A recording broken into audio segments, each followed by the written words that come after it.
Bonjour les amis et bienvenue sur cette nouvelle vidéo. Vous avez été nombreux et nombreuses à apprécier la vidéo sur les fantômes du Petit Trianon et je vous avais dit à la fin de cette vidéo qu'il y avait une autre histoire fort troublante où l'espace et le temps avaient tendance également à s'abolir ou à glisser l'un par-dessus l'autre et je voulais vous raconter une histoire, celle de Jean Romier. Eh bien, ce sera, si vous le voulez bien, l'objet de cette vidéo-ci.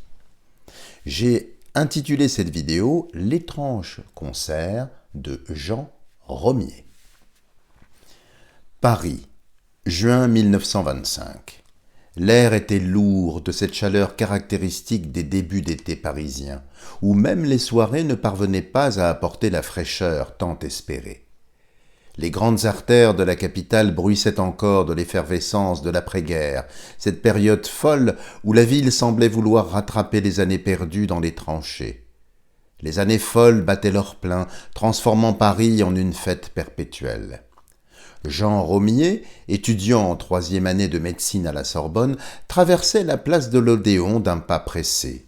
Ses cheveux bruns, légèrement en désordre, trahissaient les longues heures passées penché sur ses manuels d'anatomie. À 23 ans, il portait déjà dans son regard cette gravité particulière des étudiants en médecine, tempérée cependant par une étincelle de curiosité qui ne le quittait jamais. Ce matin-là, en descendant prendre son café au Petit Saint-Benoît, son bistrot habituel de la rue Saint-Benoît, il avait trouvé une enveloppe glissée sous sa porte. Le papier, d'une qualité remarquable, dégageait un léger parfum de jasmin. L'adresse était calligraphiée avec soin d'une écriture élégante à l'encre violette. Intrigué par cette couleur, il l'ouvrit avec précaution. À l'intérieur, il y avait une carte d'invitation qui disait « Monsieur Jean Romier, vous êtes cordialement invité à assister à un concert privé qui se tiendra le 15 juin 1925 à 20 heures précises. À l'hôtel particulier du 17 de la rue Tour d'Auvergne. Tenue de soirée exigée. La présente invitation est personnelle et non cessible. Aucune signature. Juste en bas de la carte, un étrange symbole représentant une clé de sol entrelacée avec ce qui semblait être un caducée. Jean ne se souvenait pas avoir jamais mentionné son intérêt pour la musique classique à quiconque. Certes, il jouait du violon depuis son enfance, mais c'était un secret bien gardé, et il jouait aussi en amateur. À Paris, personne ne l'avait jamais entendu jouer. Cette invitation tombée du ciel l'intriguait beaucoup, mais le troublait aussi au fond de lui. Les jours qui suivirent, Jean tenta de se renseigner sur l'adresse mentionnée. La rue de la Tour d'Auvergne, située dans le 9e arrondissement de Paris, était une rue tranquille, bordée d'hôtels particuliers datant du Second Empire. Le numéro 17 existait bien, mais les voisins qui l'interrogea discrètement ne purent lui dire grand-chose sur ses occupants. La demeure semblait habitée, les volets s'ouvraient et se fermaient régulièrement, mais personne n'avait jamais aperçu ses habitants. Le soir du concert approchait. Jean avait sorti son unique costume noir, vestige d'une époque plus prospère, avant que la guerre n'emporte son père et la fortune familiale. Dans la petite chambre de bonne qu'il occupait rue de l'Odéon, il passa des heures à se brosser, à en raviver le noir terni par les années. Sa mère lui avait appris ces gestes autrefois dans leur maison de Normandie. Le 15 juin arriva, apportant avec lui une chaleur encore plus intense que les jours précédents. Les rues de Paris suffoquaient sous un soleil implacable. Jean passa sa journée à la faculté de médecine, tentant de se concentrer sur ses cours d'anatomie pathologique, mais son esprit revenait sans cesse à l'énigmatique invitation. À 19h45 précise, Jean se tenait devant le 17, rue de la Tour d'Auvergne. La demeure imposante se dressait dans la pénombre du crépuscule. Ses hautes fenêtres déjà illuminées, et une douce musique s'en échappait déjà. La façade, d'un style néoclassique sobre, était ornée de sculptures délicates représentant des instruments de musique. La porte s'ouvrit avant même qu'il n'ait à frapper. Un majordome en livrée sombre, au visage impassible, l'accueillit en silence.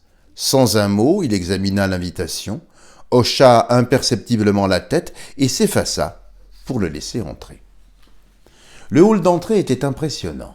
Un escalier monumental en marbre blanc montait vers les étages, tandis que des portes doubles en acajou s'ouvraient sur différents salons. Les murs étaient couverts de tapisseries anciennes, représentant des scènes mythologiques. Des chandeliers en cristal diffusaient une lumière douce qui se reflétait dans les miroirs dorés. Le majordome le conduisit vers ce qui semblait être la salle de musique ou le salon de musique. En chemin, Jean croisa d'autres invités, tous en tenue de soirée. Il remarqua que chacun d'eux portait discrètement le même symbole que celui de son invitation, soit en épingle de cravate pour les hommes, soit en broche pour les femmes. La salle de musique était vaste. C'était un espace octogonal dont les murs étaient entièrement recouverts de boiseries anciennes. Au centre, un piano à queue Erard trônait sur une estrade. Autour, des chaises dorées étaient disposées en demi-cercle. Les invités prenaient place en silence, comme s'ils participaient à un rituel bien rodé. À 20 heures précises, les lumières baissèrent légèrement. Un homme d'une 60aine d'années, vêtu d'un costume blanc immaculé, fit son entrée. Ses cheveux argentés et sa moustache finement taillée lui donnaient un air aristocratique. Sans un mot, il s'installa au piano. Les premières notes qui s'élevèrent dans la pièce firent frissonner Jean. C'était une mélodie qu'il n'avait jamais entendue auparavant, et pourtant elle lui semblait étrangement familière. La musique était à la fois moderne et ancienne, mêlant des harmonies complexes à des rythmes primitifs. Elle semblait raconter une histoire. Mais quelle histoire! Au fur et à mesure que le concert progressait, Jean sentit une étrange torpeur l'envahir. Les visages des autres invités se brouillaient dans la pénombre. La musique devenait de plus en plus hypnotique, semblant résonner directement dans son esprit. Les murs de la salle semblaient bouger au rythme des notes, se rapprochant puis s'éloignant, comme une sorte de respiration. Soudain, d'autres musiciens apparurent, semblant surgir des ombres ou des murs, un violoniste, puis un violoncelliste, un oboïste. Leurs silhouettes étaient floues, comme des photographies mal développées. Leur musique se mêla à celle du piano, créant une symphonie d'une complexité vertigineuse. La musique était envoûtante, véritablement pénétrante. Jean remarqua que certains invités se levaient parfois, disparaissant dans l'obscurité pour ne plus revenir. D'autres semblaient se transformer sous ses yeux, leurs traits devenant plus jeunes ou alors plus âgés selon les variations de la musique. Il voulut se lever, mais ses jambes refusèrent de lui obéir. Le concert sembla durer une éternité. Quand la dernière note résonna dans la salle, Jean fut pris d'un violent vertige. La pièce se mit alors à tourner autour de lui, les murs se fondant les uns dans les autres dans un tourbillon de couleurs et de formes. Il ferma les yeux, submergé par une sensation de chute libre. Lorsqu'il les rouvrit, il était allongé sur un banc au Luxembourg, le soleil du matin lui brûlant le visage. Ses vêtements étaient couverts de rosée, comme s'il avait passé la nuit dehors. Sa montre indiquait 7 heures du matin. Mais était-ce le lendemain du concert ? Il se sentait désorienté, incapable de rassembler ses souvenirs de cette soirée bien étrange. Encore chancelant, il se dirigea vers la rue de la Tour d'Auvergne. Le numéro 17 était toujours là, mais ça n'était plus du tout le même bâtiment.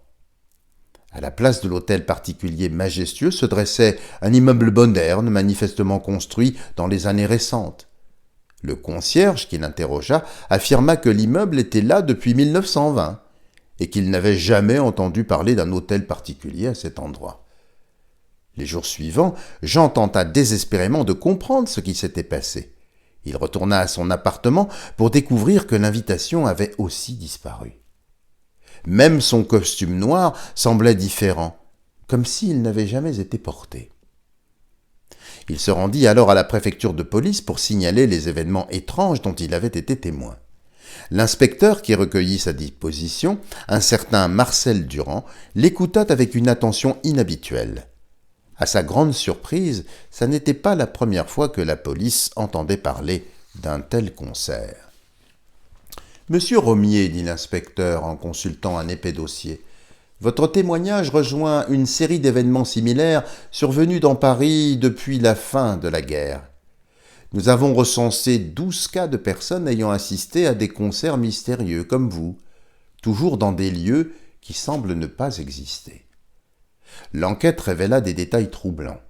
Toutes les victimes, si c'était le terme approprié, étaient des musiciens amateurs ou même professionnels parfois. Tous avaient reçu une invitation similaire avec le même symbole mystérieux. Et tous avaient vécu une expérience comparable, se réveillant dans des endroits inattendus de Paris, incapables de retrouver le lieu du concert.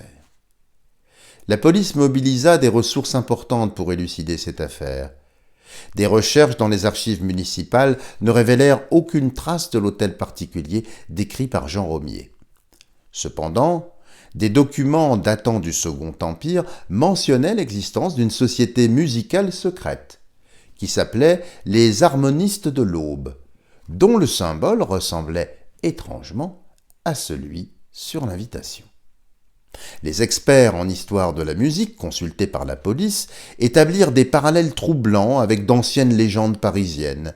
Au XVIIIe siècle, des écrits similaires circulaient déjà, parlant de concerts mystérieux où le temps semblait se distordre, où la musique possédait des pouvoirs étranges sur tous les auditeurs. L'analyse des autres témoignages révéla des constantes. La musique jouée n'était jamais la même, mais tous les témoins la décrivaient comme familière et étrangère à la fois, un doux mélange, assez paradoxal. Certains affirmaient avoir reconnu des compositions qui n'avaient pas encore été écrites. D'autres des œuvres perdues depuis des siècles. Plusieurs théories furent avancées pour expliquer ces événements. La plus rationnelle suggérait l'existence d'une société secrète utilisant l'hypnose ou bien des drogues psychotropes pour créer des expériences hallucinatoires. D'autres, plus ésotériques, parlaient de portes temporelles ouvertes par la musique, permettant aux auditeurs de voyager entre différentes époques. Les médecins qui examinèrent Jean et les autres témoins ne trouvèrent aucune trace de drogue ou d'autres substances dans leur organisme. Leur récit, bien que fantastique, était remarquablement cohérent et précis. Tous gardaient de cette expérience une sensation de mélancolie profonde, comme le souvenir d'une beauté à jamais perdue. L'affaire eut des répercussions inattendues sur la vie de Jean Romier. Après cette expérience, il ne put jamais jouer du violon. Chaque fois qu'il prenait son instrument entre ses mains et qu'il essayait d'en jouer, les notes lui semblaient fades, comme des échos lointains d'une musique extraordinaire qu'il avait entendue ce soir-là. Il poursuivit ses études de médecine, mais développa un intérêt particulier pour les effets de la musique sur le cerveau humain.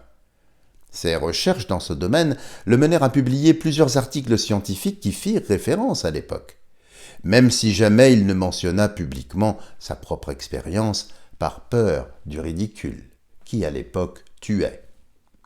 L'enquête fut officiellement classée sans suite en 1927, 2 ans plus tard, faute de preuves tangibles.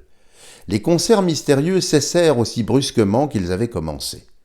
Seul le symbole de la clé de sol et du caducée continua d'apparaître occasionnellement dans Paris, griffonné sur un mur, griffonné sur un banc public ou sur un arbre, comme un rappel énigmatique de ces événements inexpliqués. Jean Romier vécut jusqu'à un âge avancé, devenant un médecin respecté. Il ne parla plus jamais du concert, sauf à ses plus proches amis, dans des moments de confidence. Pourtant, chaque 15 juin, il retournait rue de la Tour d'Auvergne et restait des heures devant l'immeuble moderne, comme s'il espérait voir réapparaître, ne serait-ce qu'un instant, l'hôtel particulier et ses mystérieux musiciens. On raconte que sur son lit de mort, en 1980, il murmura quelques notes d'une mélodie inconnue, un fragment de cette musique impossible, entendue 55 ans plus tôt. Les infirmières présentes ce jour-là affirment avoir ressenti un étrange frisson, comme si ces quelques notes avaient ouvert une brèche momentanée dans la trame du temps. L'affaire du concert mystérieux reste l'une des énigmes les plus troublantes du Paris des années folles, un rappel que la réalité recèle parfois des mystères que ni la science ni la raison ne peuvent expliquer. Dans les archives de la préfecture de police, le dossier existe toujours, et c'est du reste cette source-là qui m'a permis de vous narrer cette histoire. Il est classé dans la rubrique « non élucidé ». Et parfois, les soirs de juin, quand la chaleur étouffe dans la capitale, certains affirment entendre une musique étrange s'échapper par la fenêtre de cette adresse précise. Voilà les amis, c'est un cas qui est documenté, il y en a eu d'autres à la même époque, et j'ai voulu la raconter pour plusieurs raisons. D'une part parce que lorsque mon père était encore sur notre plan, puisqu'il a depuis longtemps malheureusement fusionné avec l'Éternel, il m'avait raconté une histoire similaire qui était arrivée à l'un de ses collègues de travail.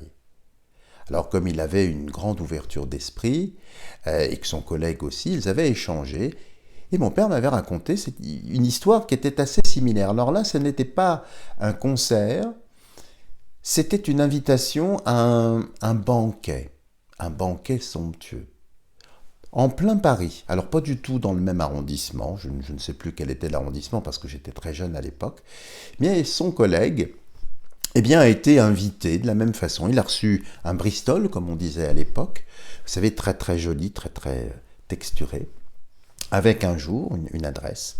Et puis au moment d'y aller, s'est rendu à l'adresse, il a été reçu par toute la domesticité, il s'est attablé avec d'autres convives. Alors, chose curieuse dans ce qu'il a raconté, c'est un petit peu la même chose. Vous voyez, les visages étaient un peu flous, comme si c'était un film un peu en fausse teinte. Bon, bref, le repas s'est passé, il a fait bombance, les mets étaient absolument somptueux.